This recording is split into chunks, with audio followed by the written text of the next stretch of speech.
आओ और जाओ। एक गांव में एक धनी मनुष्य रहता था। उसका नाम भैरोमल था।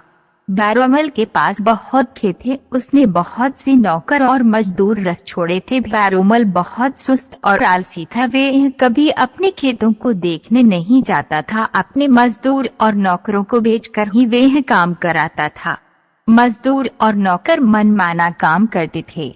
वे लोग खेत पर तो थोड़ी देर काम करते थे, बाकी घर बैठे रहते थे, इधर उधर घूमते या गप्पे उड़ाया करते थे। खेत तो ठिकाने से जोते जाते थे, न सींचे जाते थे और न उनमें ठीक से खाद पड़ती थी। खेतों में बीज भी ठिकाने से नहीं पड़ते थे और उनकी घास तो कोई निकालता ही नहीं था।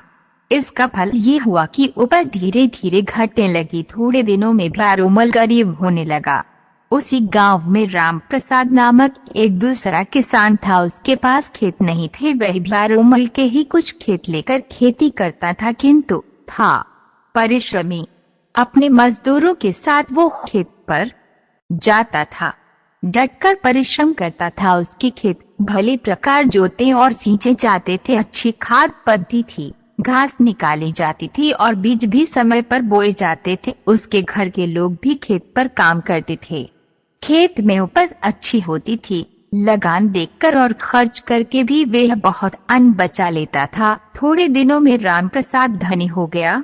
जब भैरोमल बहुत गरीब हो गया, उसके ऊपर महाजनों का ऋण हो गया, तो उसे अपने खेत बेचने की आवश्यकता जान पड़ी।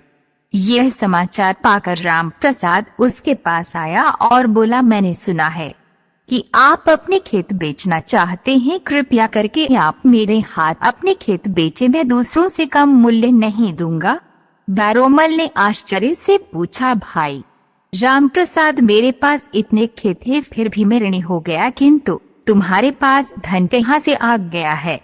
तुम तो मेरे ही थोड़े से खेत लेकर खेती करते हो। उन खेतों की लगान भी तुम्हें देनी पड़ती है और घर का भी काम चलाना पड़ता है।